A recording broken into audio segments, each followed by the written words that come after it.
Rheem, North America's only manufacturer of heating, cooling, water heating, and commercial refrigeration solutions, has been a pioneer in developing some of the most innovative technologies.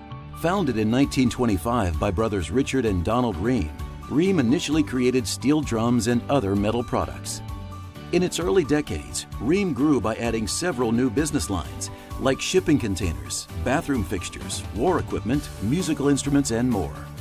Things shifted for the company in 1930, which was when Rheem began full-scale manufacturing of water heaters, boilers, and tanks.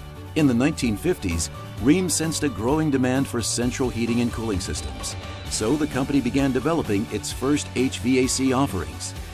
Much later, in 1985, Rheem entered the swimming pool heater and commercial boiler markets through the acquisition of Raypak Incorporated of Westlake Village, California. Just a few years later, Rheem became a wholly owned subsidiary of Paloma Industries of Nagoya, Japan. Founded in 1911, Paloma is one of the world's leading producers of gas appliances.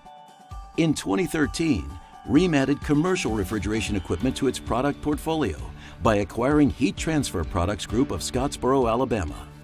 With 7 factories in the Americas and distribution in more than 75 countries, Rheem is one of the most recognized heating, cooling, and water heating brands around the globe.